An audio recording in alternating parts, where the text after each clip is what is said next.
and ICT Infrastructure. And warm welcome to you, sir. And there is a formal welcome by the moderator. And on behalf of the institutes, both the institutions, I also extend a warm welcome to all the participants here. Right now, I could see 307 participants. And the moderator for today's program is Professor Vimala. She is an assistant professor of English and also an additional coordinator of IQAC of our college.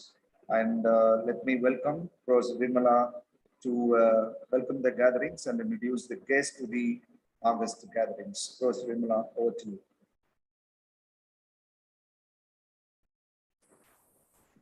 Good afternoon, everyone.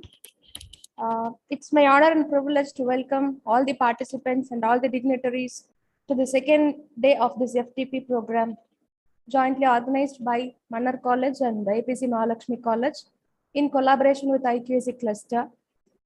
And I also take the privilege of welcoming today's speaker, and I am also much humbled to introduce the speaker to the audience or to the participants. We have Professor Rajmohan Pardeshi from Karnataka, who is an assistant professor in computer science at Karnatak Arts, Science and Commerce College, located at Bidar. And he did his MSc and MPhil in computer science at Gulbarga University, Karnataka. And his areas of research includes applications of image processing and computer vision, such as soft biometric, document image analysis, and medical image analysis. He has published more than 20 papers in international journals and conferences with 208 citations and H-index with 7. He also serves as academic advisor to a couple of degree colleges in Bidar district. And he is also nominated as governing council member for Abeda Dental College, which is located at Gulbarga. He also serves as editorial board and review committee member of journals and conferences.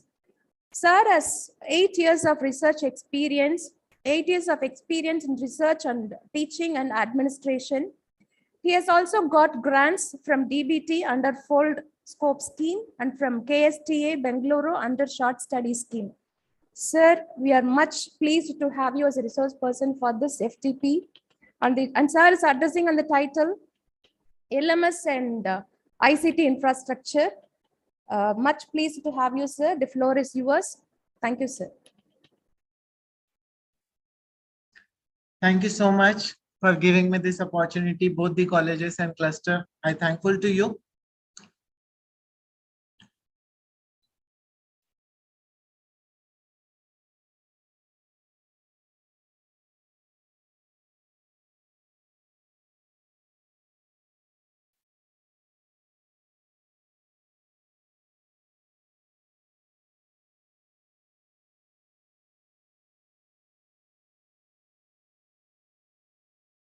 Is it okay?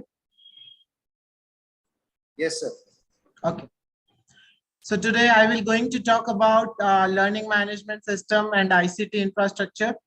And are we ready for the digital transformation? As you all are aware that the COVID pandemic is came, and certainly we moved from blackboard, chalk and talk to the digital world. But that digital world, the way we have touched or we involved or we adopted, that was not the planned one, or we did not have any kind of leadership. We were taking the classes on the Zoom, but we were not aware whether the student is available online or offline. But means kind of thing, somewhere attendance is monitored, classes have been taken, and it was the materialistic process. But in reality, digital transformation is something else.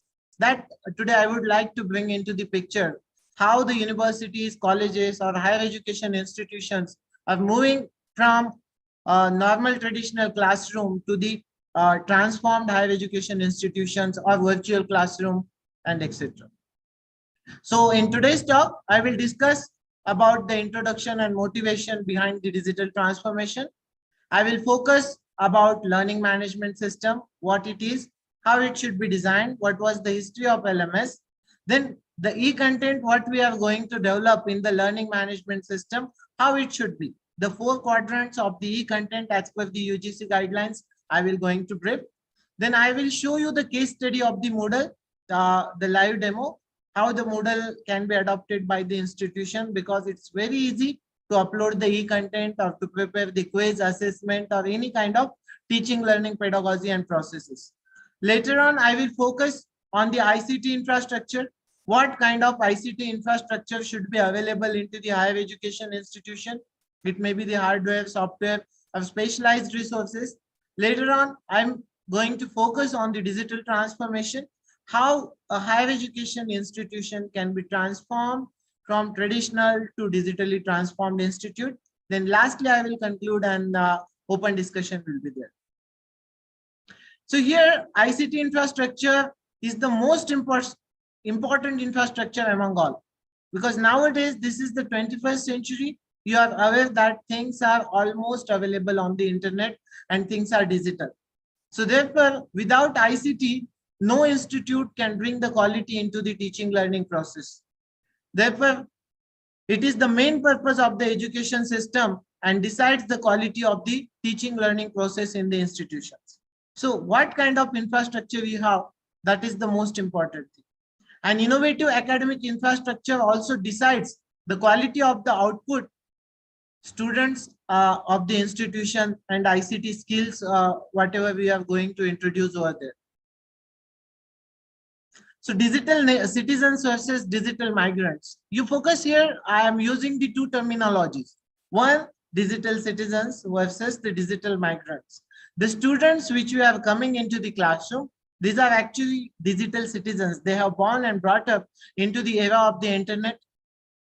Nowadays, you can see the students in the first class, second class, or anyways, after the 2005 or 2010, whatever the revolution has came with the globalization, the whole world is become the global village. And nowadays, we are not only focusing to make the students as a good citizen of India or the world, but how the good citizen into the area of the digital era, digital citizens. And the teacher, for example, say I am or anybody who were born and brought up in the 90s or 50s or 60s, those are the digital migrants. We have learned the skills, we learned the internet, we have learned the computers, and then we have moved ahead. And that's why we have migrated to the digital generations by learning and acquiring the skills. So now it is the biggest challenge. The 21st century students are the netizens. They have the skills of the ICT, smartphone, artificial intelligence, machine learning, blockchain, IoT. They are much more familiar. Earlier days, we used to say that mantra moolam Guru Vakyam, but nowadays it is turned. We say mantra moolam Google Vakyam. Google is there to say everything. Simply we say, okay, Google, and things are working. So it is one of the most important thing in nowadays, that is the ICT. Lessons learned during the pandemic and during the actually the programmed instructions with the ICT have been started since 1965. Initially in the USA, people started to use it for the scientific information sharing and the military operations. And later on in the 80s, 90s and 2000, e-learning era has been started. But unfortunately, pandemic taught us the lessons and we started to use Zoom or online resources or LMS because of the pandemic. But unfortunately, these lessons are forcibly learned. We have not planned how the LMS to be used, how the ICT infrastructure to be developed. And because of this sudden pandemic, somehow we have just got introduced. And that's why these lessons are not enough.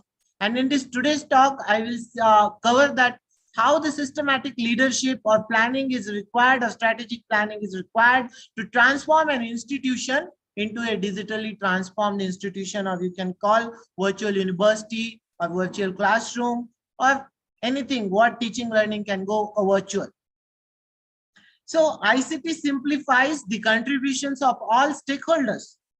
Now, for instance, most of the institutions are moving for the accreditation. The biggest challenge in front of you have to gather the data. Because whenever you gather the data on paper, someday you get the statistics, something from your office, next day you get something. Because paper-bound process is tedious and sometimes inaccurate, not accessible, and it creates a large confusion and burden on the stakeholders.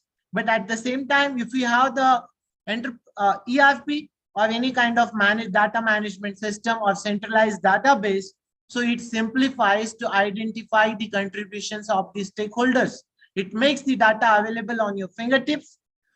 Accountability comes, how much is who contributing, how contributing, when contributing, whether the deadlines missed or not. Accessibility, 24/7 it is accessible to you.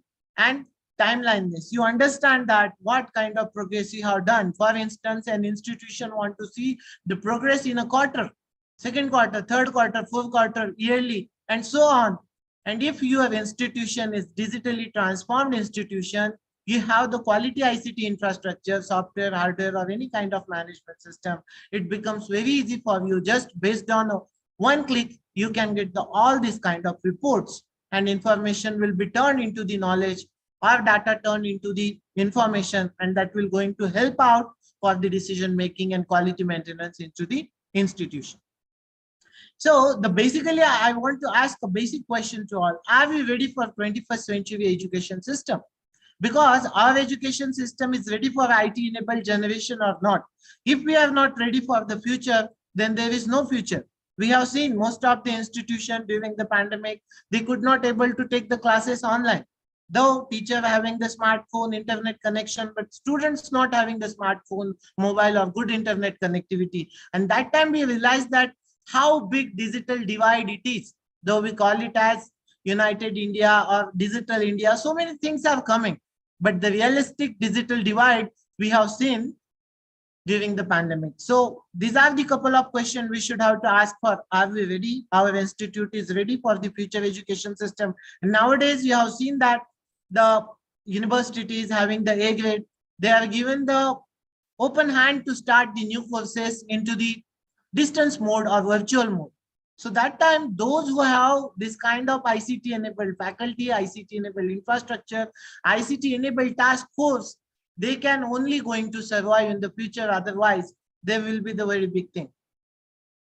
Digital disconnect, as I was discussing into the earlier slide, the students are more internet savvy than their teachers. Colleges and teachers do not use the internet in ways students do. Most of the time we see that not 100% faculty members are internet savvy or tech savvy. Maybe the age factor, or they are not willing to learn. This is the reality. We have seen in most of the institutions, students are more active, but faculty members are not make them advent with the current technology and tools. So therefore, the teacher's use of internet is considered poor and uninspiring by the students. But students' use of internet is largely outside the college. Most of the time, and not availability of the good bandwidth or internet, that is also one of the cause, because many colleges do not have the good bandwidth. So there is no good bandwidth, no Wi-Fi campus. So it is not possible that all the students can going to access the apps or any kind of online tools and techniques. So therefore, and one more thing, many colleges, maybe because of the government policy or any kind of policies, use of mobile phone is banned. There are several reasons, policy matters, but when we are talking about the digital things, then use of the smartphone is must. Our smartphone should not be the cause of headache, rather it should be the cause of production, knowledge, and new innovations. So in that way, this digital disconnect should be connected. This can be happen only by 3 ways. One, the faculty training. Faculty should be trained with the digital literacy, internet tools or new initiatives what are coming into the new era of the internet. Students are also provided the training, and addition to that, a proper infrastructure related to ICT should be prepared into the college. Then only there is possible this digital divide can be filled up. Now, recently in 2018, one research has been carried out. So in that research, it has been observed the digital maturity index of the education sector. You have seen the industry revolution, industry 1.0, 2.0, 3.4, and now we are into the era of the 5.0. As you are seeing, wireless 5G connection is also came 5th generation communication. With the 5th generation communication, nowadays education is also became the industry, because when industrial revolution comes, at the same time education revolution also comes, and therefore We are into the 5th generation of education revolution, and education is also became the industry. You can see here 11% of the institutions throughout the world are not mature or less mature. They are not aware about the digital technology, whereas 23% are ready, desired, ambitious, but because of the less funding or finance issues, they are not moving ahead. Or because of several technical issues, 23% are not moving ahead, whereas 27% are in the process of designing. They are thinking how their university, college can be architectured. 24% are delivering, they are into the phase of deployment, whereas 13% are scaling their services from one domain to another domain, and they are in process to make the complete college or university into the digital transformation. Whereas only 2% of the institutions throughout the world are harvesting, means they have completely transformed themselves to the digitally transformed institution, and they are taking the benefit of that particular thing. Because see, the study has shown that the e-learning or this industry is one of the most amazing industry and creating the large profit as compared to the traditional classrooms. So only 2% of the population of the institution throughout the world are able to generate the profit because of the digital technology. So let us move. So overall, till we have discussed why the digital technology is important, why we required to create the ICT infrastructure, what is the role of ICT infrastructure into the education, teaching, learning, and management, and how the digital divide it is, how this gap can be filled up. Now let's move to the next part of this talk, that is the learning management system. I will discuss a brief history of the learning management system. There were more than 10 to 25 different systems have been developed, and this task has been started since 1960s. In 1960s, when we call it as a question machine or learning machine has been developed by one of the scientists, which can able to make automatic question answer. And then later on in the early 90s, Luther Seminary, St. Paul, a faculty member were struggling to retain the students who did not have the funds, or because of the family obligation, they could not relocate or to attend the seminary. So that's why they thought that how the new learning management system can be developed so that teacher, student, through the remote place, they can access. Then later on, Tom Walker is one of the scientists. He tried to develop a tool that can make the people to communicate with each other without being in the same place at the same time. And so the LMS has been developed after the 40 years of the struggle and R&D development and revolution into the educational institutions and process.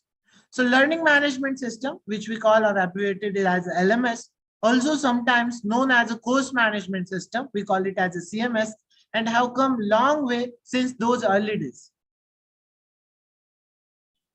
The learning management system is a broad term used to describe a software tools designed to manage user learning interventions and provide access to online learning services for the students, teachers, and administrators. So student can learn, teacher can teach, and administrator can administer or monitor in which way teaching learning is happening. This is a software system that allows the development and delivery of educational courses using the internet as a delivery system, because internet is only the medium to deliver the educational courses when we are using the LMS. So what are the characteristics of the good LMS? You are aware that there are several learning management systems are available. There are the two types of learning management systems are there into the market. One is the open source system, another one is the cloud-based system. So open source system is the one which is developed and free of cost kept available for the educational institution to use with modification or customization as per their own needs. So Moodle is one of the most popular system in the world, and another one is the Open EDX. You might have seen the EDX platform where throughout the world many universities are running the courses. So in the same platform, we can download the EDX Studio or Open EDX system, and our colleges also can start the new courses through that system. And also Moodle is another one. And there are some more systems are available. Those are the cloud-based like Canvas or Cameo. So many systems are available. Blackboard is another one.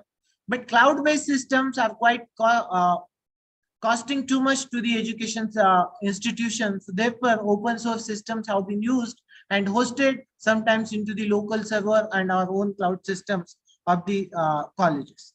Now, what a good LMS stands for. There are some characteristics of the good LMS I am going to define over here. The good LMS gives the access to consistent, standardized learning materials. 24/7 access to flexible e-learning. A good LMS always needs to provide access consistently to the standardized learning materials and should provide a 24/7 access to the flexible e-learning, because the main aim of the learning management system is a self-paced learning or personalized learning or learning at your own place. And also, it should help you to track the personal achievement and progression of the student. In the large classroom, it is not possible for you to track the personal achievement and progression of the student. So therefore, with the help of artificial intelligence, data analytics, and computer science database management system, it's become very easy for you to track the personal achievements and progression of the student, because here each student have the personal experience with the teacher. Virtual communication enables the sharing and dissemination of information throughout the college or institution. For instance, when manually you are going to provide the information, it not becomes possible to provide the information to each and every student at a time. When you use the Blackboard teaching or something, that time it is not possible to share a complete book, but rather when you are giving the books or notes or any kind of things, so the cost becomes too high. But when it happens into the virtual communication, just one click away, you can upload the book, click on the share button, and it reaches to the all 1,000 together students. Improved access to learning opportunities. In a classroom, simply in a 1 hour class, we could not able to manage or repeat the things. But fortunately, when you go to the virtual classroom or learning management system, it provides the improved access to the learning opportunities. Student can repeat the same lessons many times. Equitable access to learning. Every student can learn. Suppose somebody is not feeling well on today, but for instance, today we are recording this session and uploading on the YouTube or any learning management system of the A.P.C. college, it becomes possible for the student to access the same system tomorrow or the day after tomorrow. So therefore, equitable access it provides to learning. Everybody can able to access this. It may be the poor, it may be the rich, or anybody differently able. So this is one of the most important characteristics of the LMS. Then instant feedback on the learner achievement.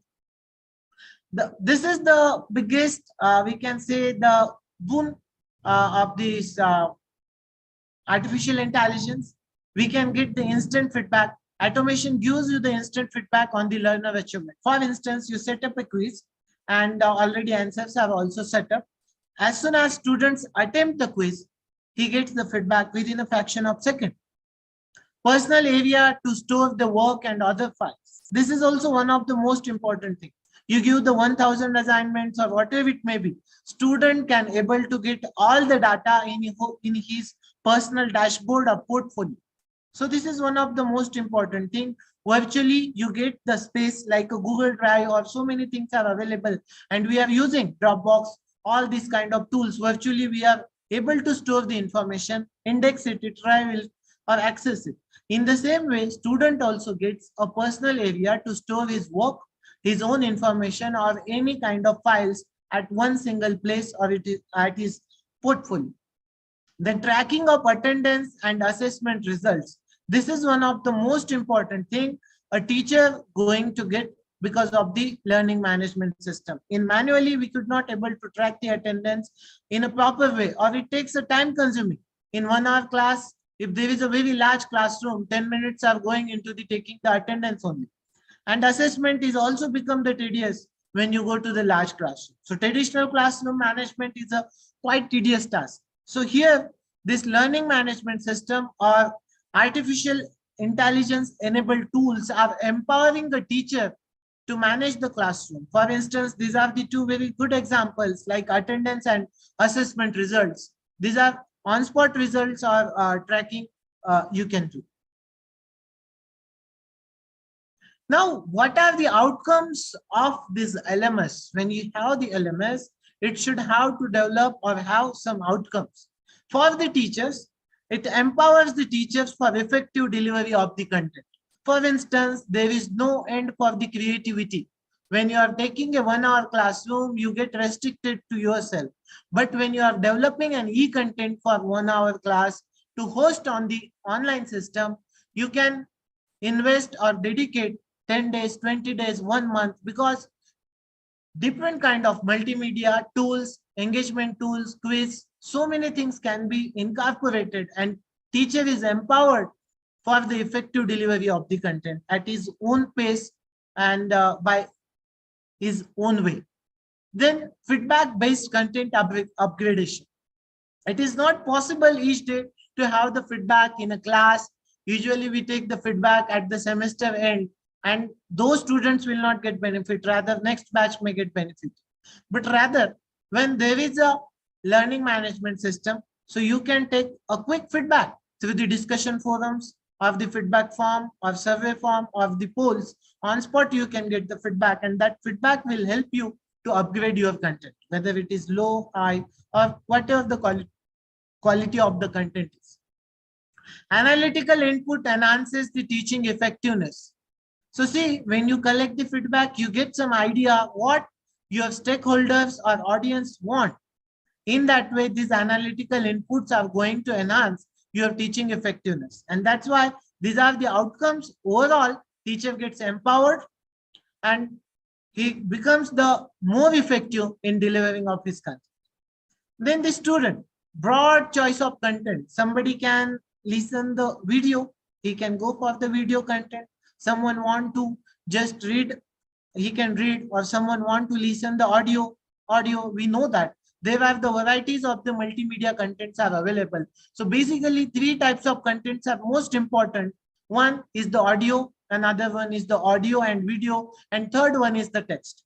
So there is an opportunity for the student to have the broad choice of the content, which kind of thing he wants. For instance, someone want to only listen, he will listen. Someone will refer the notes, etc.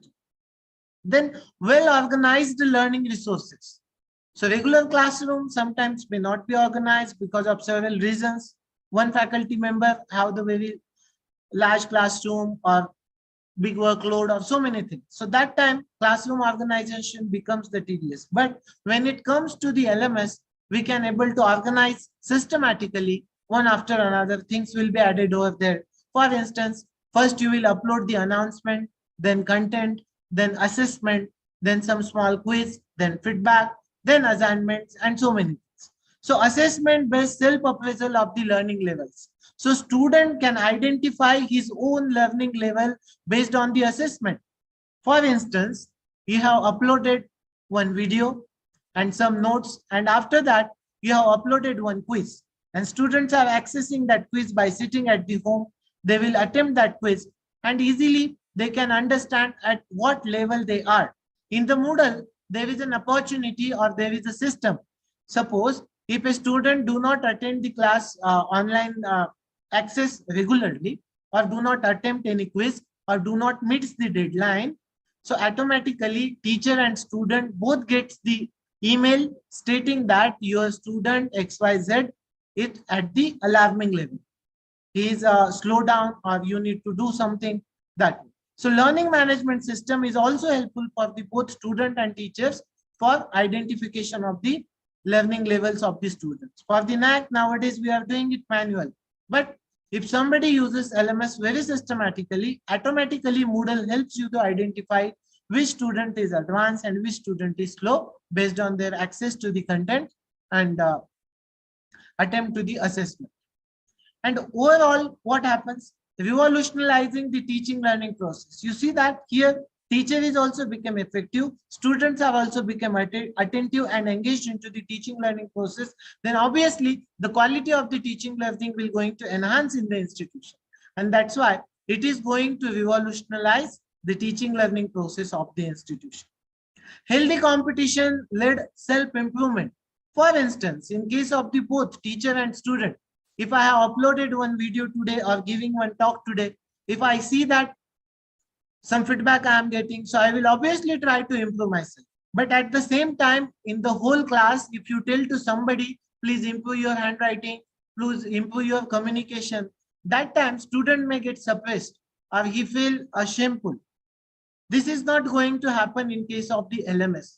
A kind of healthy competition is going to be led into the self-improvement. If today I got the 10 marks out of 20, 100% I feel, no, I need to do something more and tomorrow I will get 20 or something. Freedom and access to the best of the content. Here I have the freedom. For instance, my institution have created 20, 30 or 40 courses online. It's my freedom and access which kind of content I'm going to access that way. Then unlock the true potential of every teacher and student. Here, this is the ocean. You have the opportunity and freedom to do anything. As we say always, there is no end for the quality. In the same way, here there is no end for the creativity into the learning management system. And that's why unlocking the true potential of every teacher and student, this is the one of the best outcome of the any good learning management system. Here you can see the growth just simply from 2021 to 2022 to 2023. Market research and Giant Market Research had published some data. You can see how exponentially growth of the e-learning and global LMS is moving on. For our own self, we can see before pandemic and after pandemic, how many certifications we have done. It may be from any e-learning management system, from our own college or outside or anything. So you can see that this way the growth.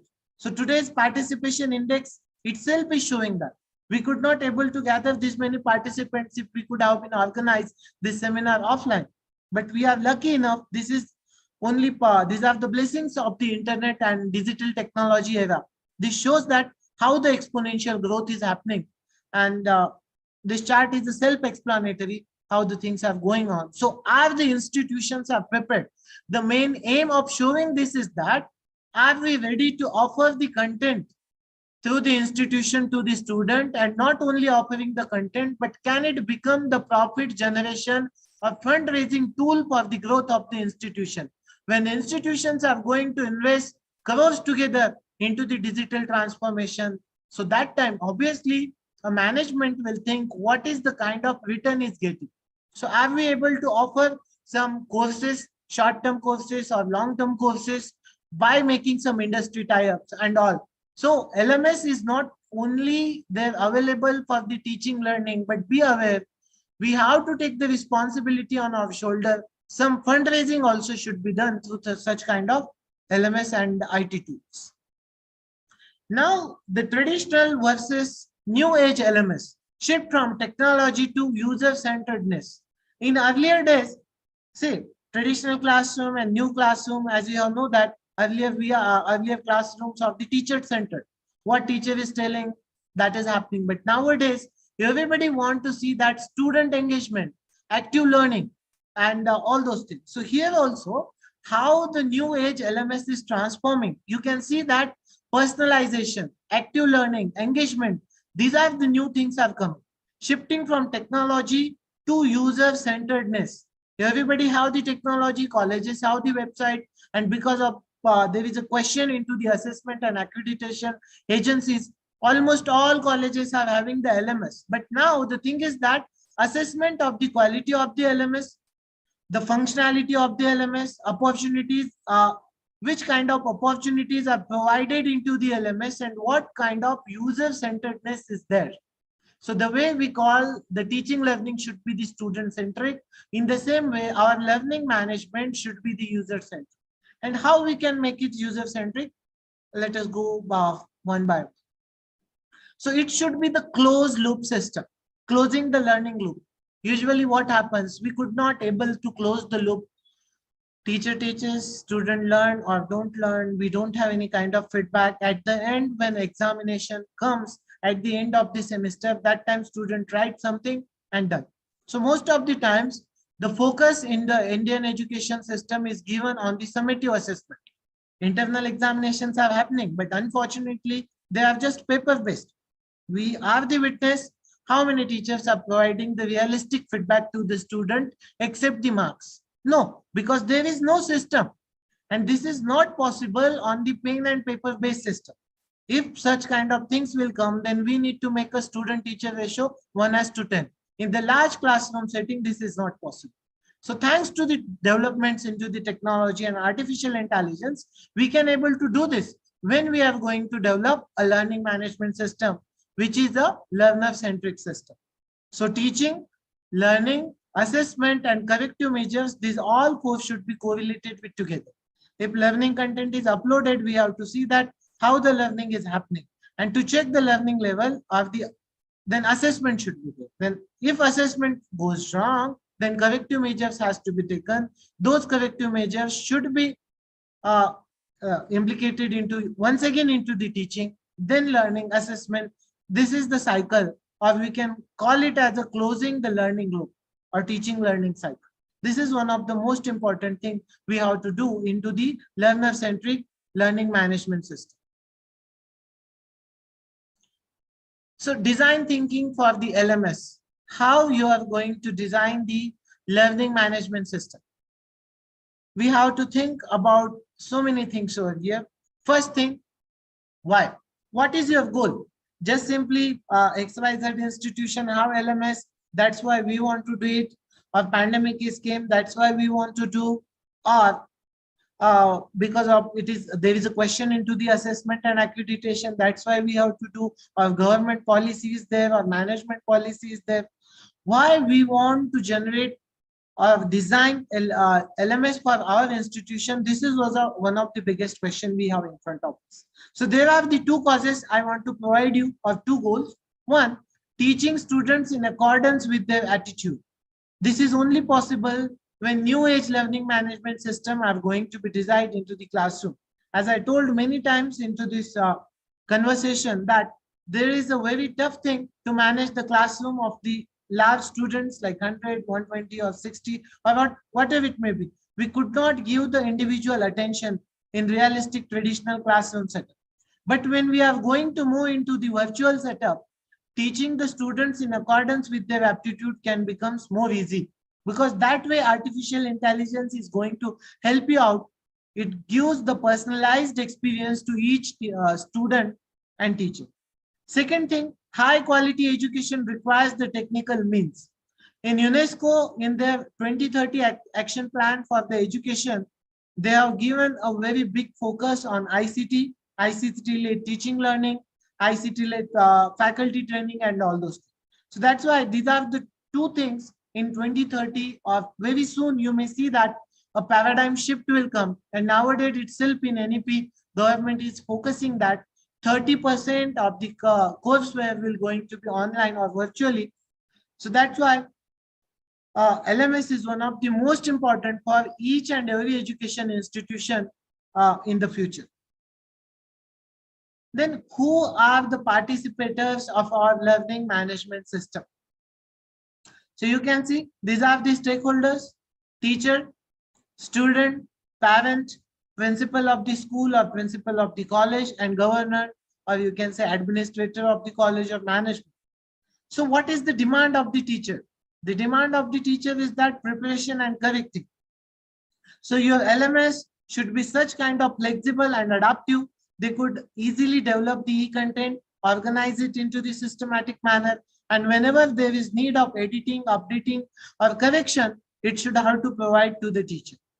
Next, students and parents. You see that whenever you are going to create a learning management system, obviously student and parent, these both are the parts of the one single coin, and they will going to access the resources, the resource usage, what is the quality of the resource, or what kind of content teacher has been uploaded. Obviously parents will see and student will going to access. So resource usage is the demand for the student. So that's why we have to see that how the resources are going to be organized systematically, and how the larger space is also acquired by the institution into the cloud, so that it may be the audio, video, any kind of multimedia, it can be uploaded systematically. So nowadays, you can see that a big data, this is the era of the big data, we can able to generate the million and trillions terabytes of the data.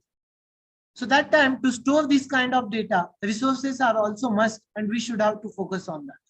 Next, the monitoring. The principal of the college or school and management are going to monitor the progress, how the things are going to be done.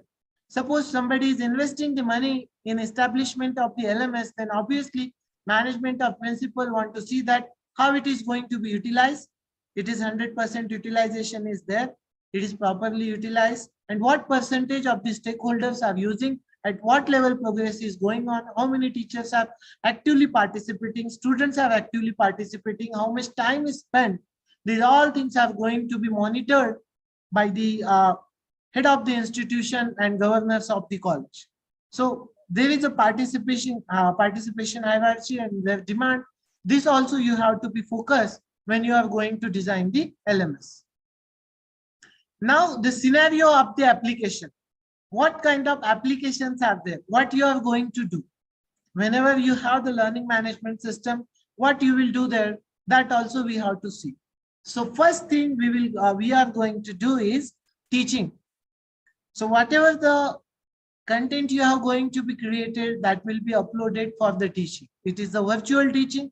Either you will upload the notes into the text form, audio, video, or any kind of animations. These are the things. Then learning. Another process is the learning. Students are learning at their own space. Then third one is the assessment, as we have seen. And fourth one is the management. So these are the 4 application scenarios are coming whenever you are going to design the learning management system. Teaching, effective learning, assessment, and management. And here we want to see that you can see in this graph, this is the big data era. So the data, what is generated, as I told, how many teachers are accessing, what kind of feedback they are getting, whether the learning levels of the student, they are progressing or not progressing, that tracking also we want. Assessment, how many students are actively coming to the assessment, they are attempting the quiz, at what level they are attempting, how they are meeting the deadline or not meeting the deadline, how many times they are absent to the quiz, and how the management is happening. These all things are going to be seen into this application scenarios. So therefore, at the last, the management is one of the most important things. And this will going to be happen when we are going to gather the big data generated through the this teaching learning process or LMS usage scenario. Next, application occasion. When you are going to do and when we are going to use it. So 3 times your LMS is going to be used. Before class, for instance, you have the announcement before the week. Normally it happens whenever the content is uploaded on the LMS, it is uploaded before 1 week or 2 weeks or before the interaction into the regular classroom. So it becomes the possible teachers can implement the flipped classroom into the regular classroom. So before the class, you can upload the e-content and student can access that e-content before in the home before the classroom, and then inside the class they can go into discuss. So in class it may be just interactive discussion. For instance, we have uploaded some topic today, say learning management system or design thinking is the topic. Today we are going to upload on the website and we have the Thursday afternoon class. So we can say to the announcement, we can put Thursday afternoon, we have the discussion seminar or tutorial classroom on design thinking, and student can access the content, get familiar with the terminologies or tools and techniques related to that particular term. They can have some literature review and the classroom can become the fruitful because there is some prerequisite knowledge is gained by the both teacher and student, and then class becomes the knowledge sharing process. Otherwise, there is most of the times it happens, we are going to take a one-way class and only few students can going to get engaged into the class. So second application is inside the class. Then at last, after class, as we know that the cognitive levels of the human being, we could not able to retain the things into the memory more than the 10 minutes. So that's why online, we cannot learn the things continuously half an hour, 1 hour, 2 hours. The cognitive theory says that there is a time limit for the brain to accept the content continuously. That is a 10 minutes of the window period. So that's why whenever you are going to create the audio video resources, this should be the 10 minutes audio or video. And after the class, whenever students want to learn the things at their own space, they can learn. Self-paced learning can going to happen. So these are the 3 occasions of your LMS: before the class, inside the class, and after the class. Now, how you are going to support the technical support of the LMS, whatever the things we have created. So text to speech synthesis, as I am talking repeatedly, user-centered, personalized, student-centric, these all things how they are coming. Yesterday, you might have learned the NEP is focusing on the education into the mother tongue or bilingual education.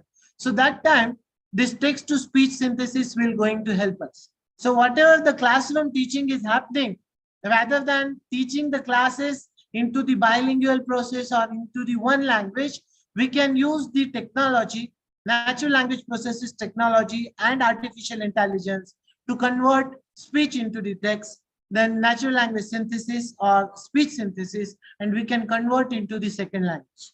So Google Translator or TTS systems are available. Most of the systems for Indian languages are also designed, and we could nowadays able to transcript whatever the speech is coming into the market. So classrooms can be transcribed into the speech to text, text to second language, or any kind of language. Then at the last, the product. These are all the processes we have followed. And last, what we are going to develop. We are going to develop a complete product, a one-stop solution for learning needs of the students. There he can learn, the virtual classroom will be made available. Then students are also able to attempt, identify their own progress. Teacher also can focus on the learning needs of the student and getting feedback on his teaching. And staff, student, management, at one stop, they are getting what they want just because of the one tool. So that's why LMS should not only the place where teacher is uploading the content, student is accessing. No, as I told, there is a systematic process to develop the LMS. And best of my knowledge, when international universities are developing the LMS, they are developing step by step. They are taking 1 or 2 years to develop the one quality learning management system. Or even if you can go to any standardized service provider or IT company, minimum 1 year is going to be taken, and step by step faculty training, tools required into the college, or those all things we required, and that way a complete learning management system is going to be developed. And at the last, automatic assessment, they have the tools with the help of natural language processing. We can able to do the automatic assessment with the help of plagiarism detection tool. We can able to see that how much individual effort student have made. Then personalized learning. Student also gets the personalized learning experience. So these are the basic things about the LMS you need to follow: when, how, where. These are the questions. You have to create the requirement analysis as per the availability of the local resources in your institution, and then you can go for the design of the LMS. Now I will show you the 10 minutes demo into the Moodle. I have already available. Here's one tool I have opened. Okay, so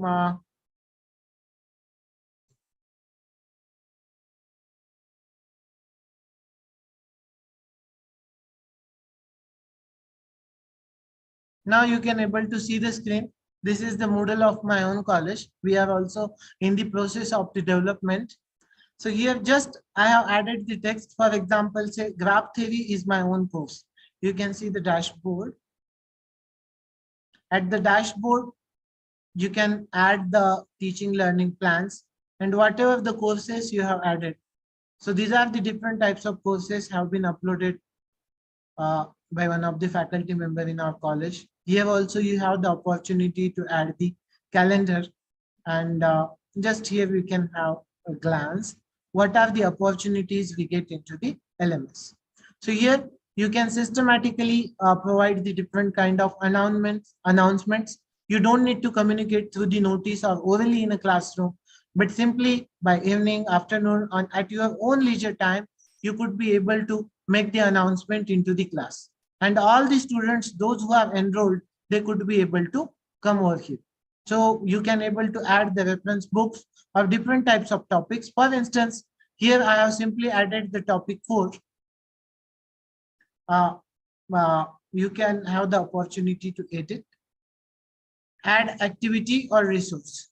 Now, see here on the screen, you could be able to see number of resources.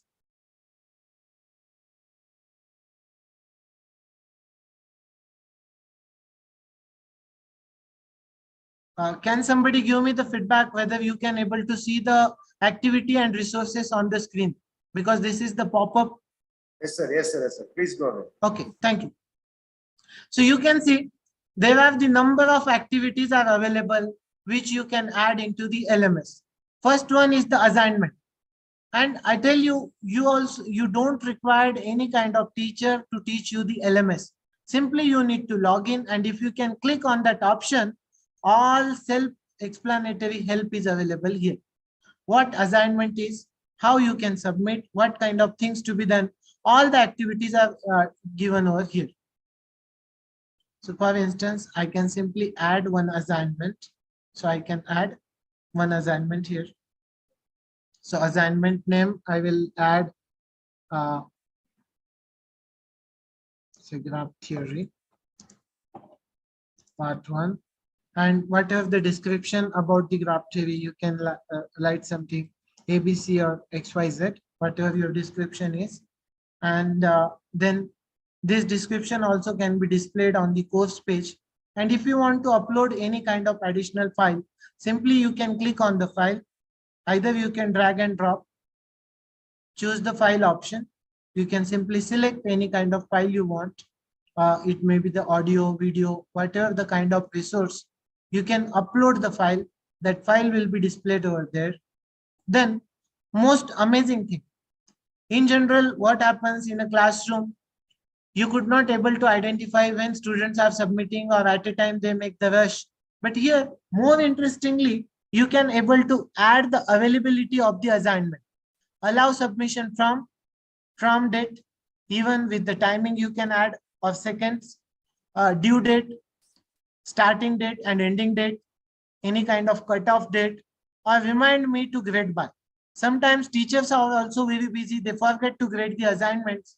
So here you have the opportunity. Moodle itself provide you the reminder to your email ID when you want to grade these assignments. So see, as I told you, the learning management system provides you the opportunity for both teacher and students. Next is the submission type. How the submission can be done, whether it is an online text or a file submission, audio file, video file, or any kind of multimedia file. Maximum number of uploaded files. How many files to be uploaded by one student? 10, 20. What is the size of the submission file? And accepted file types. Whether you want to accept the PDF, audio, video, MP4, which kind of file, that also extension you can provide. Next is about the feedback.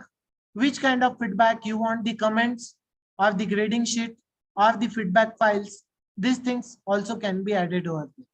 Then submission settings. Require students to click the submit button. Whether once student going to submit, if yes, you can click the yes. Require that students accept the submission statement.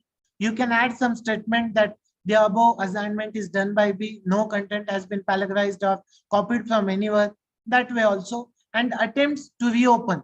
Whether you are giving the opportunity to student reopen the assignment after submission. Once, twice or thrice. That also can be shown over here, manually or automatically, until the student is going to pass. Two opportunities are here. One is about the manually, second one is automatically they are going to getting pass. Then group submission setting. Can students submit into the group or not? That setting also you can do, because most of the times it happens, we need to submit the things into the group. Then notifications, notify grades, about the submission, notify graders about the late submission, and default setting for notify student. So here you can make the different kind of notification, so student will be active, because without notification online system is just null and void. So for the continuous engagement, notifications are the most important. And at the end, you can also decide the grade, whether into the point or scale or no grading. Then maximum grade, you can decide over there. Then grading method, there are the varieties of the marking guide. You can give the marking guide, or you can set up the rubrics for the assignments. Rubrics are one of the most important things. Everybody, when the new guidelines of the NAC came, unfortunately, art, science, and commerce colleges have faced the biggest challenge into the defining of the course outcomes, program outcomes, and their attainment. So rubrics is one of the best way to make the attainment of the program outcomes, and feedback, to give the feedback to the students on the grading method through the rubrics. Then various things are given here. We can also define that, and various kinds of common module settings are there. Then activity completion. When you want to complete this activity, you can restrict that.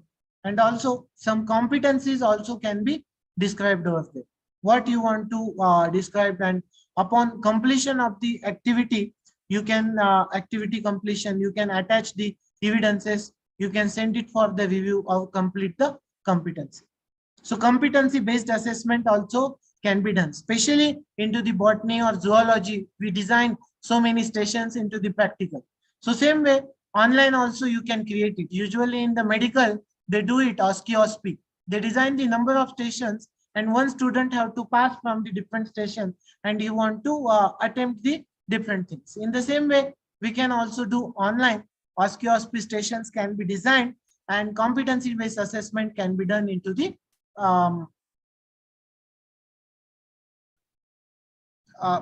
any kind of teaching learning process. Next, one more activity, assignment you have seen. You can also add the chart. You can also add the choices. You can create the any kind of database you can add. And there are the opportunities to add the external tools. You can see here, there are the varieties of the external tools have been supported by the Moodle. I will just show you the sample. So you can select any kind of external tools over here, and you can set. So pre-configured tools, if you have subscribed, then only you can do. Right now, I do not have any kind of subscription for the pre-configured tools, as for example, say any kind of YouTube or plagiarism detection software and all. So those are also going to be configured over here.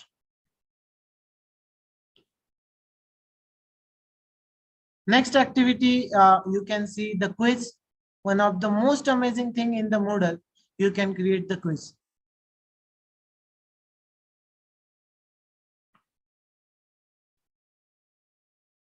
So you can give the name of the quiz, description of the quiz, and also the timing. When the quiz is going to open, when the quiz is going to close, what is the time limit for complete quiz, 10 minutes, 20 minutes, and how many attempts. Grace period you are to give, or many times student can attempt until and unless they are going to pass. You can also provide the grade to the quiz, layout, every question or every 2 questions, 3 questions, 10 questions, that way. Question behavior, whether you can provide the feedback, immediate feedback or later on feedback, that also going to be shown, and shuffle within the questions. So most of the times it happens when you start the quiz, if 2-3 students are sitting together, they can see each other and they can give.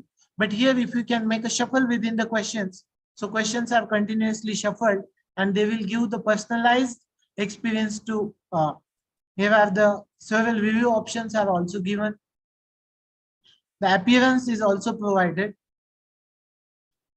Overall feedback and common settings also you can do. I am not going into the detail because it takes a very long time, and there are so many other things I want to discuss with you.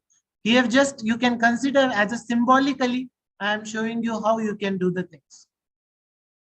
Survey, you can also create a wiki where you can add so many resources. You can add the books, files, folders, or give the labels to the complete LMS. So it requires a very long time, but I just want to give you the idea or essence how the learning management system is going to be helpful. And here, if you can going to click, you can identify how many participants are there into the graph theory. You can see how many students are active, and last access to the course. Most of the students have been accessed, but you can see they are never accessing it. So this is the opportunity. You can create the group of the student, and number of things are available. Competencies, whether you have checked some competencies or you have given the grade. As I told, this is going on into the, so one quiz is there, and you can see that how the quiz is attempted by all the students, and you can able to see this. So overall progress of the quiz, and the grading is also available. So this way, there is an opportunity for you that you could able to create a learning management system very systematically. One thing I want to tell you, see, to create anything with the technology requires the time. Actually, we say that technology is fast, but being the man of computer science, I tell you, initial developments are very tedious. They take a very long time. You need to create something, deploy, then once again you need to go check it, then you need to go check it and reconfigure that.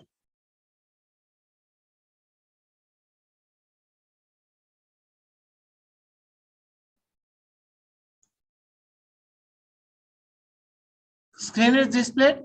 Shall I continue? Yes, sir. Yes, sir. Please, sir. Okay. So now, until you have learned that what LMS is, how you can upload the content, and I told you repeatedly, this question, this statement I give in many conferences and workshops. See, 10 to 5, if we stick up to the time, we could not able to do anything. These all are the things starts after the 5. Even it may be the learning management system or anything extra you are going to do for your institution or for your own development. This starts after the 5 in your own leisure time. So whenever your institution will install the LMS with the patience, you try to develop a complete plan of your own course, how much e-content you are going to produce, how many videos you are going to record, what kind of animation you are going to develop, and all those things. It may take, I tell you, to prepare the course content for the one course, it required minimum 6 months continuous effort. Otherwise, it is not possible. In this process, what I am talking about, let us see 4 quadrants of the e-content. Normally, people feel that the e-content, they develop the PPT, they feel that it is the e-content. Yes, there is no doubt. A single image is also the e-content. Audio is also the e-content. Video is also the e-content. Text is also the e-content. These are the types of e-content. But these are not the courseware, or these are not the useful things as a single to be uploaded into the virtual classroom or learning management system. When they all are coming together in some format, and then you can call it as a e-content. So 4 quadrants of the e-content, what UGC said. And especially, this is the best thing you can do. And why? There are the 2 things. Personal improvement, and second thing, whenever you develop any course for the recruitment of the assistant, associate professor, or the promotion, there are the 30 marks are given into the PBAS system of the UGC scheme. So you will score the 30 marks if you able to create e-content as per the 4 quadrants of the UGC. So now, what a course is. So 1 credit is equal to 10 hours. This 10 hours, including course content, assignments, and practical, etc. for the science courses. So whenever you are going to develop the course content, be aware that for the 3 courses, 3 credit course, 30 hours duration, 4 credit course, 40 hours duration, student can spend on assignment, practical, and all those things. Then for one course, how many minimum modules to be developed? 25 to 30 modules you need to develop. And these guidelines are as per the EPG Pathshala.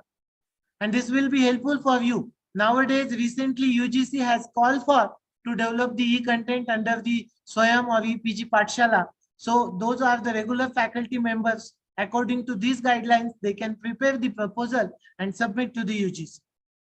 So these are the 4 quadrants of the e-content. So the first quadrant, it stands for the e-tutorial, video and audio content in an organized format, animation, simulations, and virtual laboratories. So if you have created video, audio content, you have to upload it into the first quadrant. Then animation, simulations, and virtual, any kind of laboratories or virtual things, they are coming into the first quadrant. It means they have to be uploaded into the first part.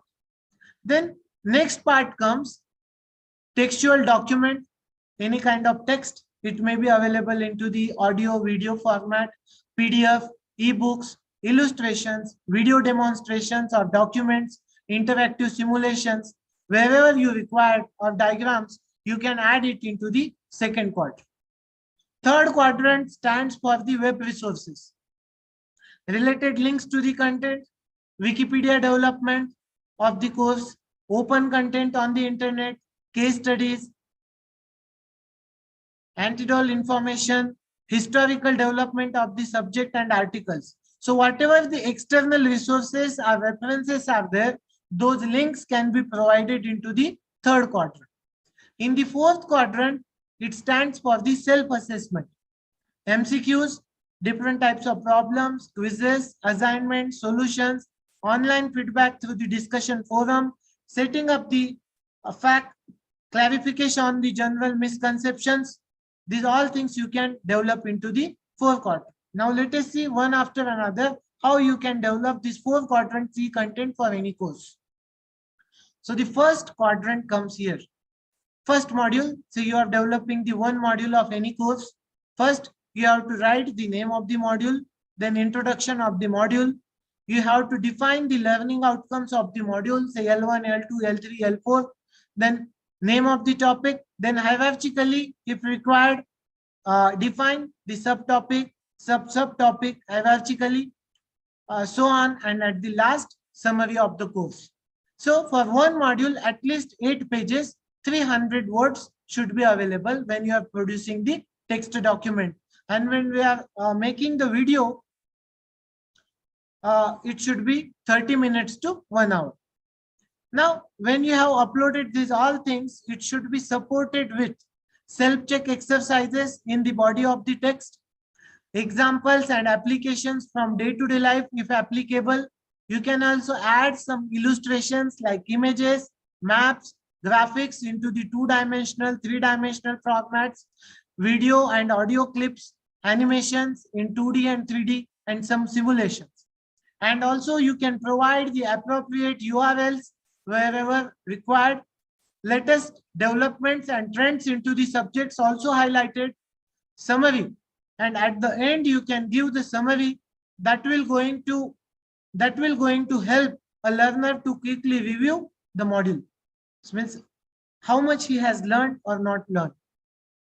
In the second quadrant, you can add the video, demos, virtual laboratories if you want to perform any kind of experiments with the help of augmented reality or virtual reality. You can provide the video. So video should be ideally 30 to 40 minutes. And for the video recording, I will just tell you the one tool, AZ Screen Recorder. It is one of the best tool, having the very nice functionalities, and anybody can access it and freely available. You can download the resources, can link to the YouTube channel, and easily those can be shared at any location. And this can be recorded with the good quality instruments. So you require very high definition camera, mic, and all those things. Aspect ratio should be 16:9. Experts should pick extempore like a classroom setup. Usually we prepare the PPTs and read it. So that is a very bad idea. So whenever you are going to develop the e-content, you should have to speak extempore as you are going to speak into the classroom. The learning objectives to be stated, and whatever the content you have developed, that content should be created accordingly. So somebody, if attending your class or completing that particular module, so he or she could be able to get those objectives or outcomes after finishing the class. In the quadrant 3, what you can give the glossary, you can give the timeline, you can give the web links and references, also some interesting facts about the subjects through the external web links or news or any other media. And did you know, you can also some interesting things about under the did you know tab, and what are the external links or explanations can be added about some important topics. In this quadrant 4, you can give the self-assessment quiz. The self-assessment is the most important part of the e-learning, through which we can evaluate the students' understanding about the concept. So the content writer should have to provide the assessment with the 10 to 50 questions and answers with remarks. So student can able to get the instant feedback about his understanding of the subject. So how the self-assessment can be done? You can give the MCQ, multiple object choice questions. You can give the match. You can give the true or false questions, filling the blanks question, or you can provide the sequencing, or at the end, picture-based description or identifying the correct picture. So these are the possibilities you can incorporate into your quiz whenever you are developing the e-content.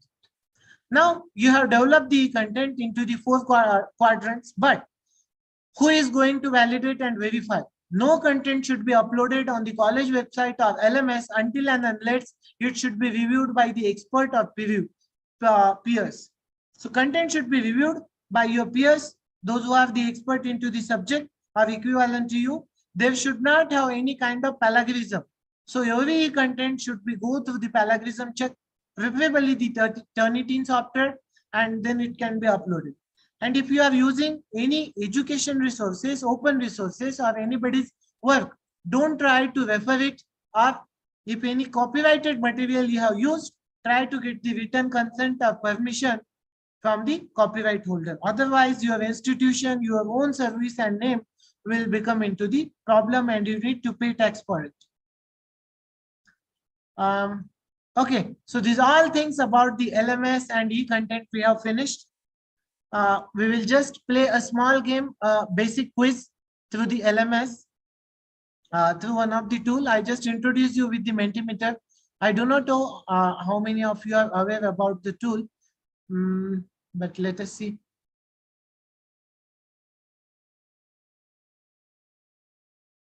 On your screen,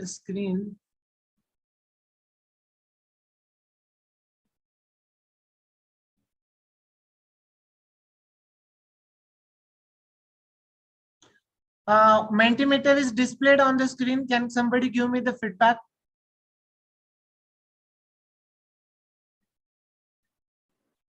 Yes, sir. Yes, sir. Yes. So please, all of you, go to the menti.com and use the code 55708438, and you could be able to answer it. This is one of the amazing tool you can use for the in classroom to check the student engagement, whether students are engaging or not, and on the spot you could be able to answer over here. Please, in your mobile, you can go to the menti.com. Once you go to the menti.com, give the code 55708438. And you can see as teachers are going, participants are going to answer on the screen itself, you are going to get the answer, and you can identify the progress of the classroom or activeness of the classroom.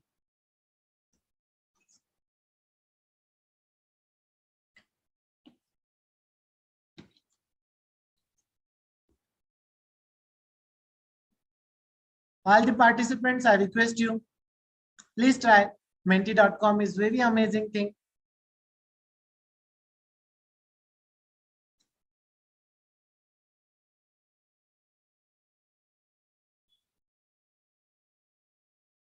So you can see here, as the teachers or participants are giving the feedback, we could be able to see it on our own screen.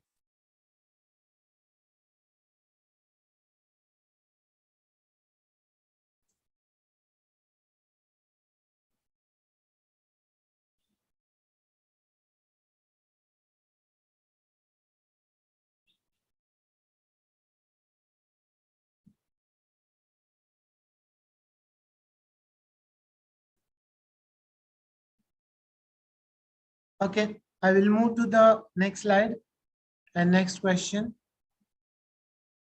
35 participants have given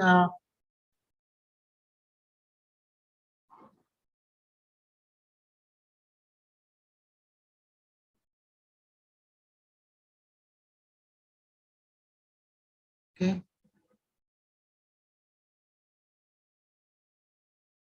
Now you can see here. Once again, you can go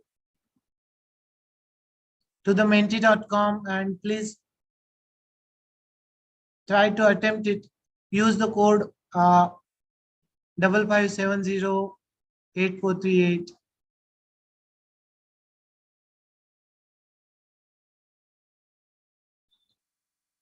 Okay, 8 participants have given the feedback. 9, 10. So this is the word cloud, and it looks very interesting when we can use these tools into the classroom.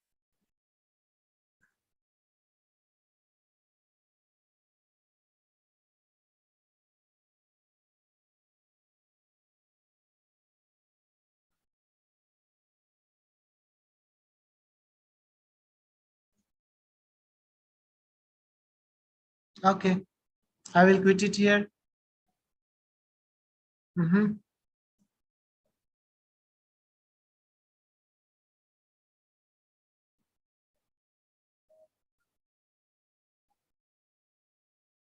Okay, so let us move for the next. Next part of the course is ICT infrastructure. So here we will discuss about the 5 things: internet connection, what kind of hardware we require, software, new technologies, and digital library.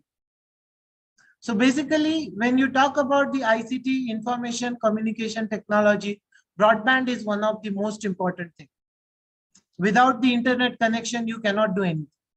So here, some standards I would like to specify.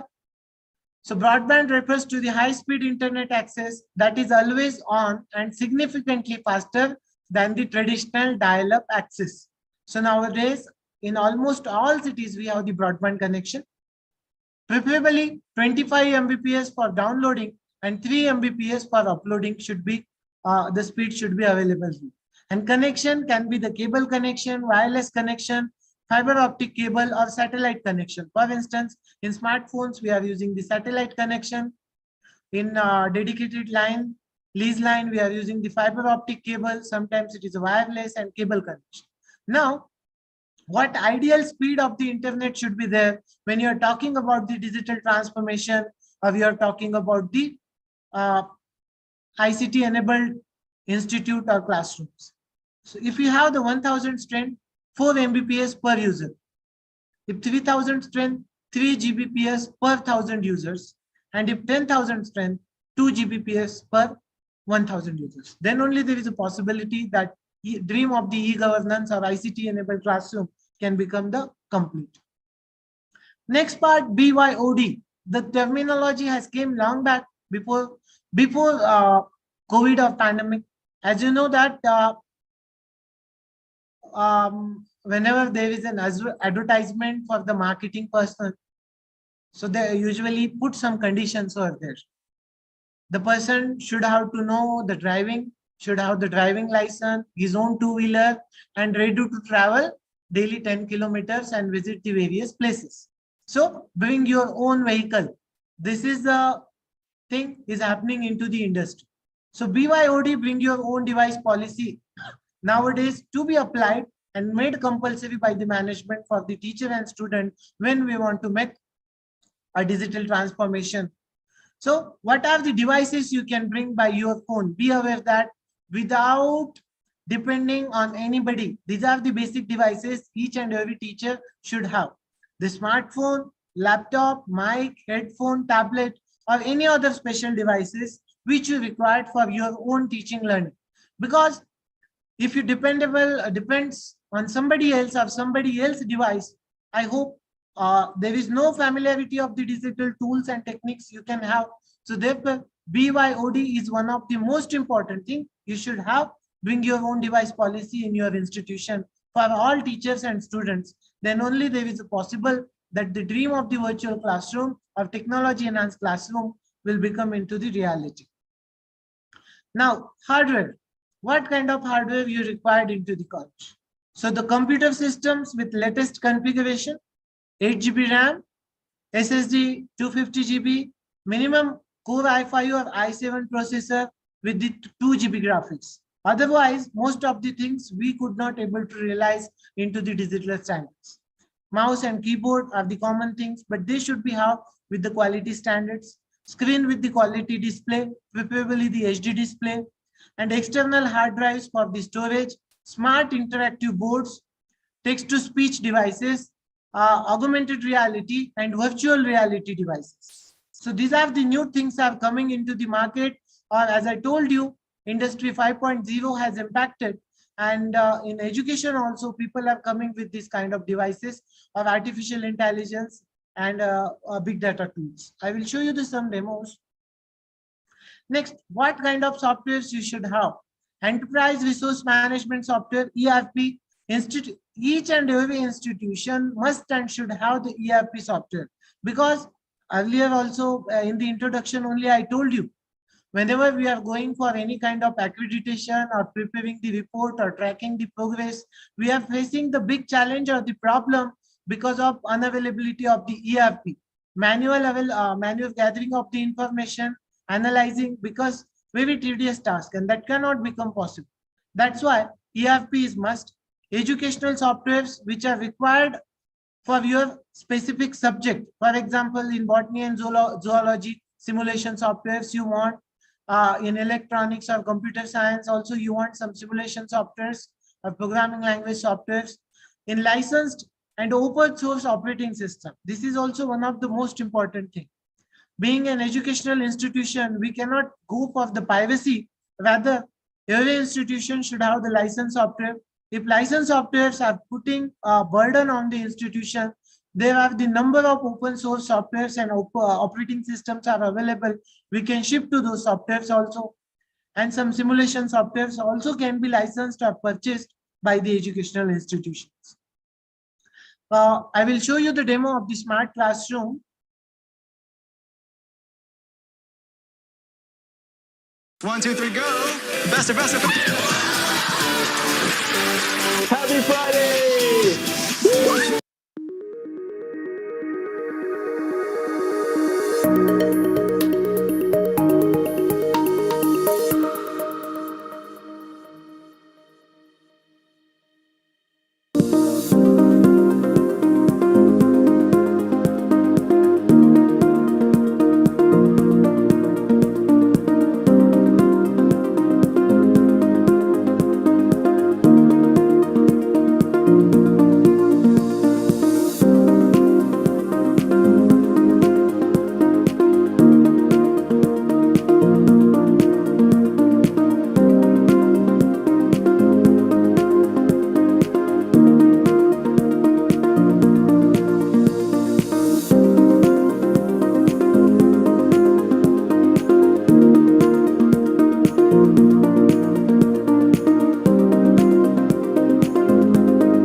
So I hope there is an example of the smart classroom. So usually the concept of the smart classroom is advanced with the development of the technology. You might have seen they have the amazing things. You need the digital podium that will give you the control over the class, interactive whiteboard or interactive board where you can upload or develop the interactive courseware. Then you might have seen the cameras. So these cameras are just amazing AI-enabled cameras, mics. So the complete classroom can be transformed into the virtual classroom. Student can attend the class being inside or outside, and various virtual activities can be incorporated. So camera automatically focus on the teacher and student both, and virtually you can make lecture capturing, and so many functionalities are there. Next, about the virtual reality, what we call the VR. I will show you here one more thing. Virtual reality is also becoming Robot one of the Lab most introduces important thing nowadays in education.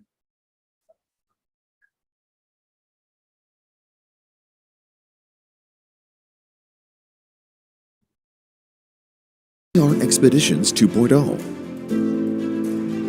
The next generation education. Take your students to museums, historical sites, outer space, underwater, into the human body, climbing icebergs, and so much more. Where will you take your students? Available exclusively at Robot Lab.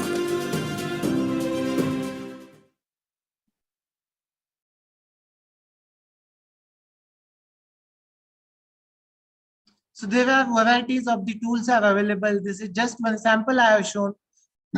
You might have seen virtual reality when we are going to the malls or gaming zones, we are using for the gaming.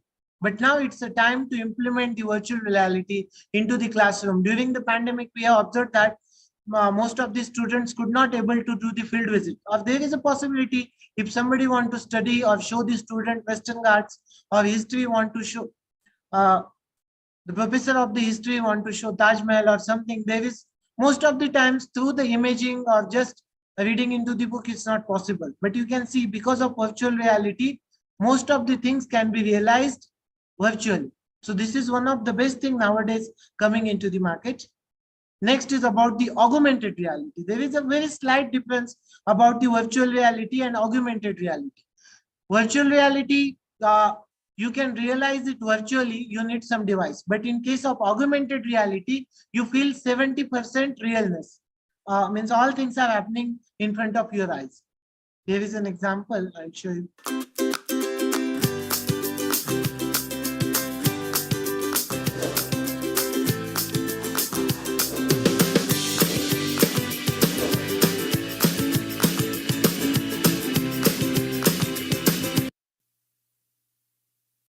So this is about the augmented reality.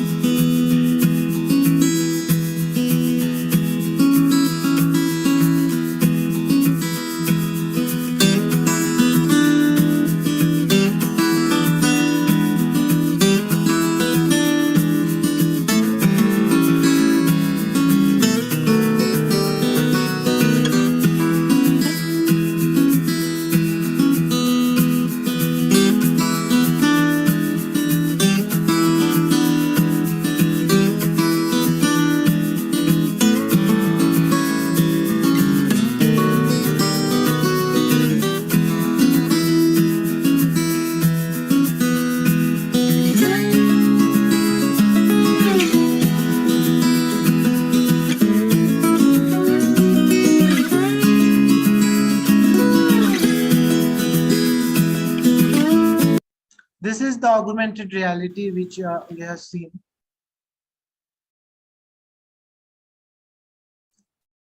Next, there is one more tool recently came. We call it as a Google Expedition. It's a very amazing tool. Institutes also can. My name is Lance Tiesling. I'm in middle school in Eagle Grove. Hello everyone, my name is Aladin Bar. I'm the CEO of Robot Lab. Hello, I'm Paul Kanak. I'm the Customer Success Manager also here at Robot Lab. And today is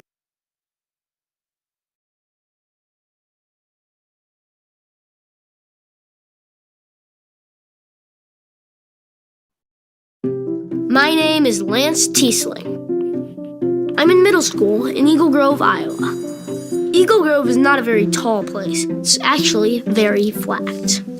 This is the tallest building on Main Street. It is about 50 feet tall.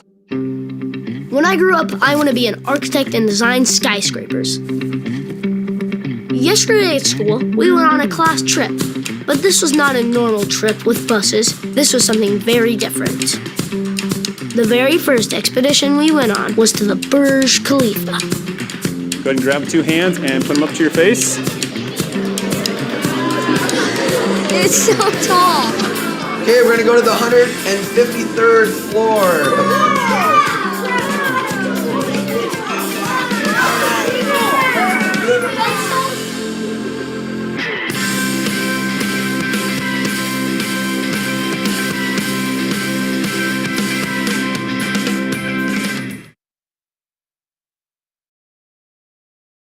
So these are some tools I was talking about, the Google Expedition. When I was a student, I'd write long essays that I'd work on for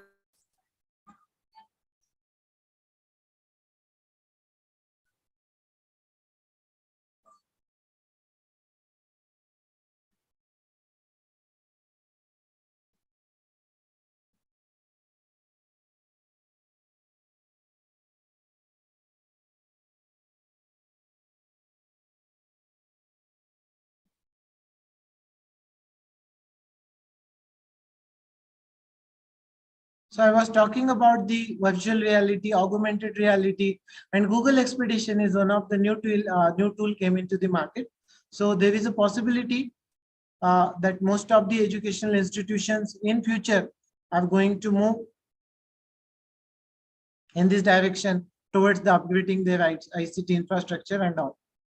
Next, library digitization. I will speak very limited thing about this. So basically, a library is also one of the most important part. So indexing and archival of the old and rare books can be done into the library.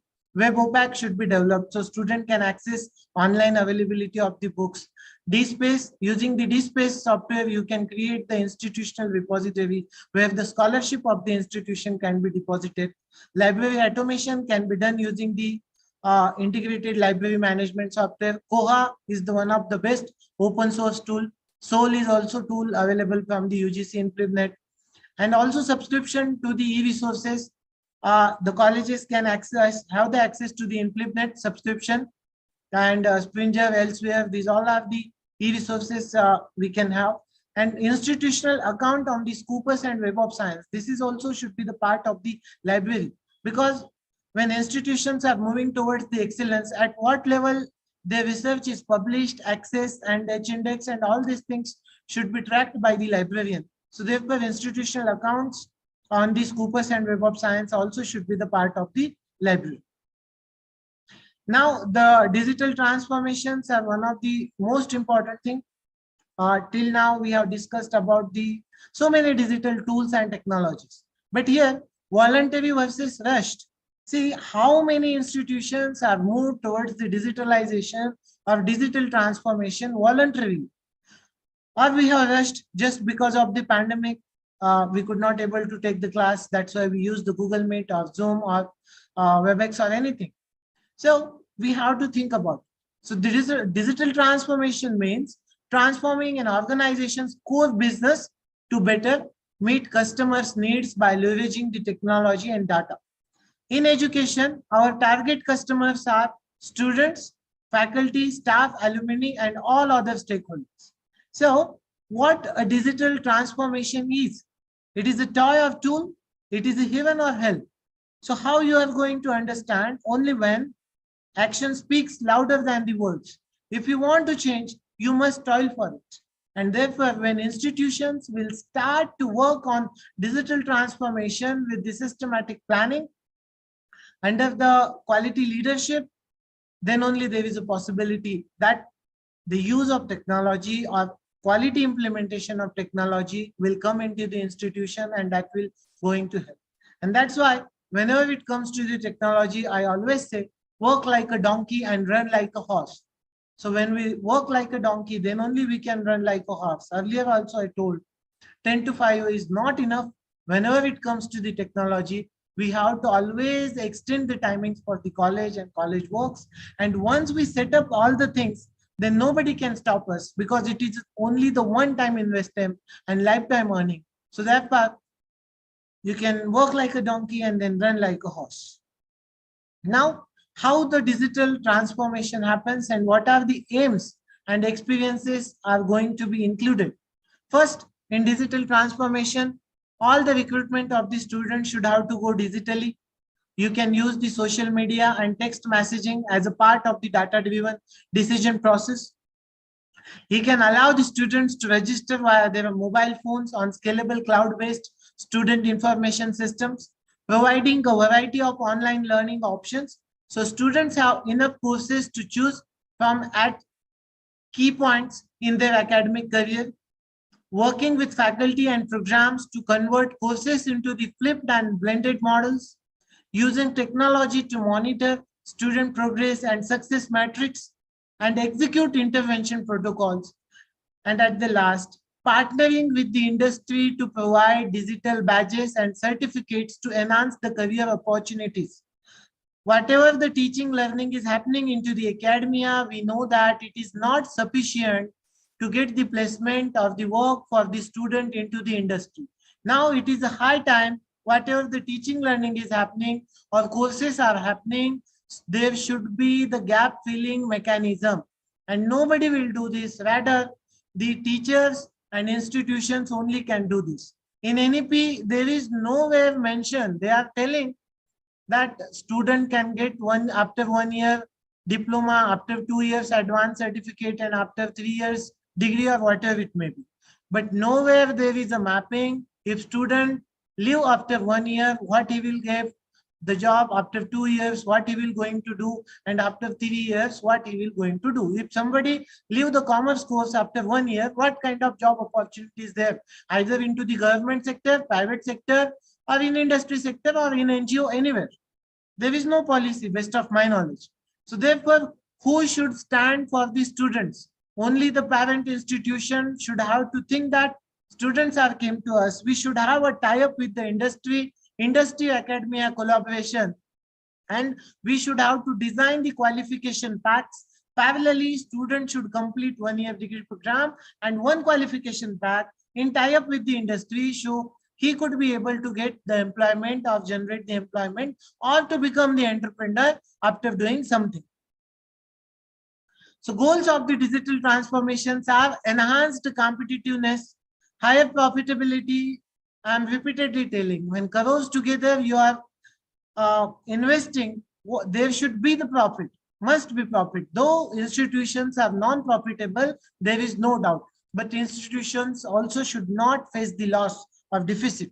Therefore, earning the profit is must, and it will come when we are going to provide the quality services, as I told, the qualification packs in association with the industries. Better user experience and greater agility across the enterprise. If technology is there and it is not quick, it is useless technology. We need very quick decisions and quick processes across the enterprise, and that's why agility is one of the most important things whenever you are going to make a digital transformation. Now, how the digital transformation can be done? Just simply XYZ college opt some tool, and you are also taking that one because they got the A grade, or it is the cost effective. No, it requires enterprise planning under the leadership of the person who can understand administration, teaching, learning, research, academics, quality benchmarks. Then under that, a strategic plan or policy document to be prepared. According to that, digital tools to be deployed. Then after deploying that, you have to create a value, and that value is going to be created when and only teacher, student, and all the stakeholders are going to participate into that. You can analyze, get the feedback, and performance improvement. And this is the roadmap for the digital transformation of the institution. Here you can see the gardener's digital ecosystem. They are told the customer's ecosystem. You can see from this diagram.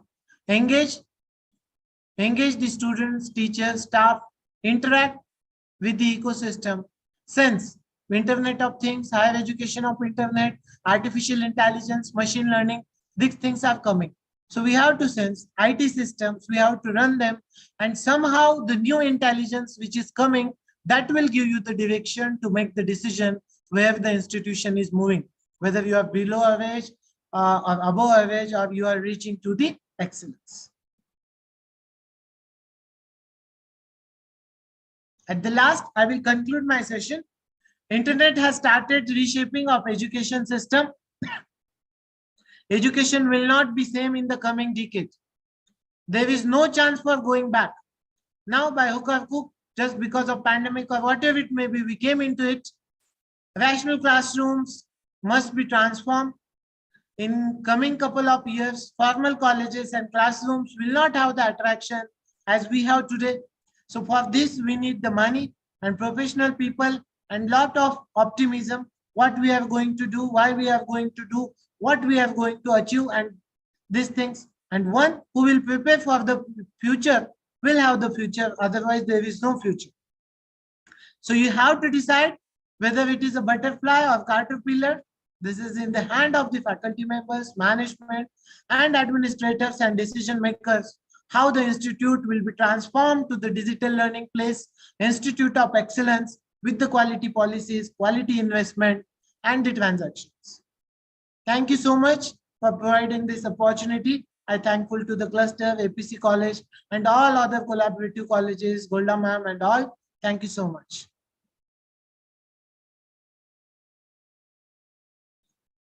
If any queries are there, house is open for the discussion. Thank you, sir. Thank you very much. But before going into the question and answer session, we from the organizing team, we have an important announcement. Okay. So please, participants, I request, from the side of the organizing team, we request the participant to stay back till the end of the program, because Sankar sir has got an important announcement. So please wait, that will please us actually. And now going on to the question and answer session, sir, that was really a totally engaging session. We, the teachers, we have attended many seminars or FDPs or webinars on the topic like e-resources, digital tools, and digital resources. But yours, this 2-hour session on LMS and ICT infrastructure, no, it is like a holistic digital package for the participants. Thank you, sir. Thank you, really. And thank you very much for the resourcefully engaging this 2 hours. And one point I wanted to say here, the pandemic has already driven the facilitators, we the teachers and the learners into the digital infrastructure, that is physical and digital infrastructure. But yet, though we are in the digital transformation, we have only 2% attained the digital maturity. That is, we are in the harvesting stage. That is so pathetic. And now moving on to the questions. So we have questions from a few of the participants, and many participants are pouring in their appreciation message in the chat box. And we have a question from Shamim Banu ma'am. She has asked for the suggestion for free platforms to create e-content, e-assessments, and to create Moodle is yes, Moodle is one of the best thing. If you want to go for the paid version, Cameo is there. Cameo ERP is available in our all institutions. We are using the Cameo. I am not promoting anything, but our personal experience that Cameo is a one-stop solution for all. So in there you have the LMS, you have outcome-based education, you have the module for assessment and accreditation, communication, messaging, everything is available. Or if you want to go only for the LMS, then Moodle is the amazing thing. Throughout the world, people are using Moodle. Thank you, sir. And we have When Bhagyalalakshmi ma'am have asked for suggestion on any animation creating software. There are so many softwares like Blender is there, open source available, Blender software.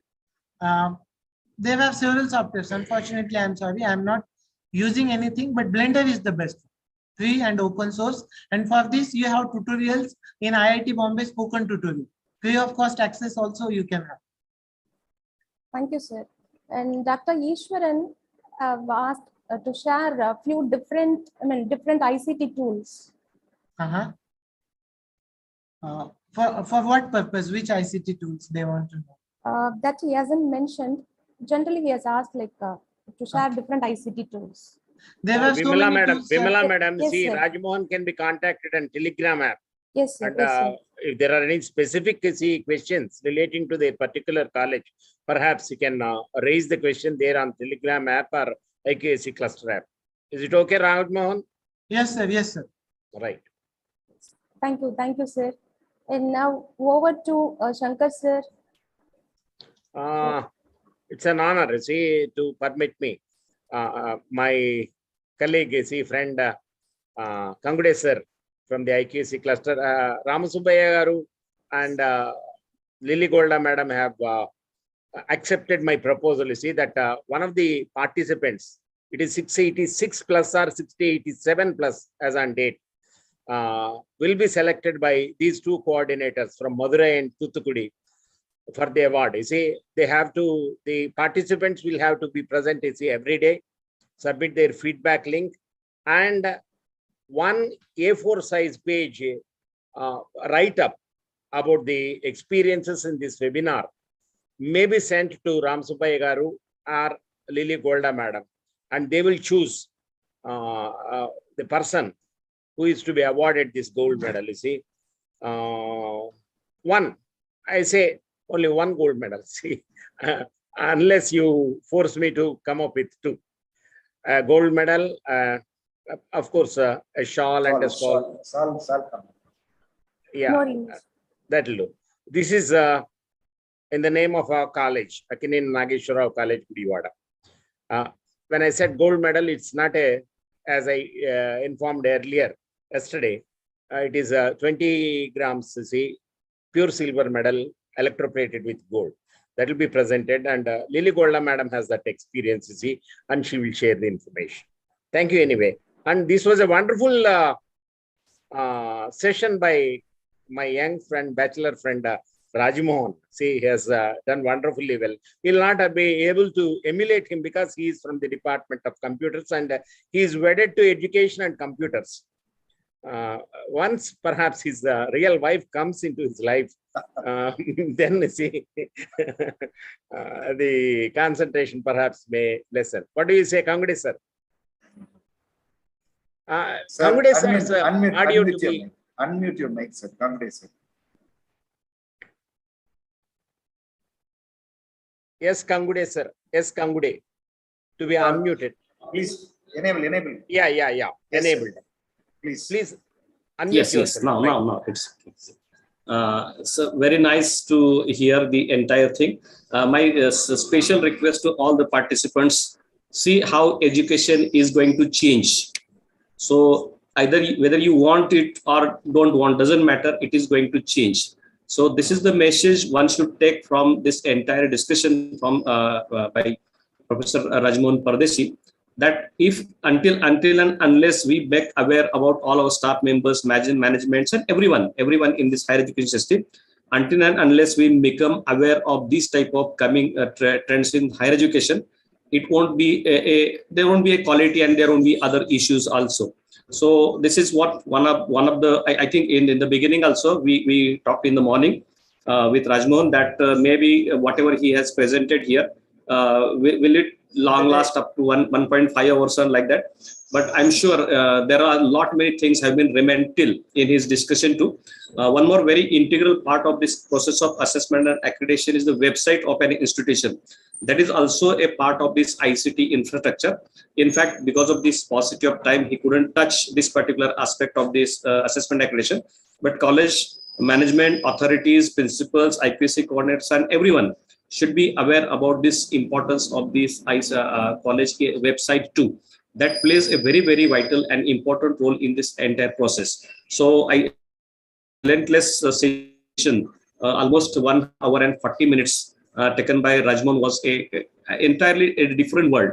I hope all the participants would have received some insights how to go for the things, how education is going to change, and we have to change ourselves. Then we'll be able to adopt this particular change, and our education will go ahead. So this is a warning sign, warning symbol, or bell for all of us to change ourselves, become tech savvy, at least go for the systems, use the system, become good user of the system. Then and then you have future. Otherwise, we won't have any future. Any one of us, every one of us, myself, including myself, we won't have any future unless and until we become aware of these type of systems as a teacher in the higher education system.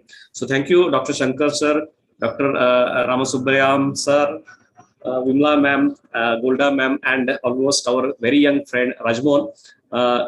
Yesterday only I said all of the cluster speakers are exactly on the same lines. So I hope and I'm sure as days goes on, you'll feel all these things, that how clusterites have made this entire endeavor to make the entire colleges or entire systems aware about the new trends coming in the entire education system. Assessment and accreditation is one part. Apart from, there are many things are remaining and that are to be concentrated, and we are doing all these things from last 4 or 5 years. So yeah, thank you for giving me this opportunity to express my views here. Thank you. A wonderful motivator. Congrats, sir, is always. Thank you. Thank you, sir. Thank you for your august presence. We thank you as on behalf of the host institutions. We thank the senior professors. You have been present here throughout this session and request you, both of you, to be present the rest of the sessions also. Thank you, sir. Sir, it is muted, sir. Your mic is muted. One request to the organizers and to the members participating. Yes, sir, this please. is a forum especially made possible by these two colleges for educational purposes. Let us not post anything, you see, of a personal nature or advertisements, you see, calls for papers, publications, and so on and so forth.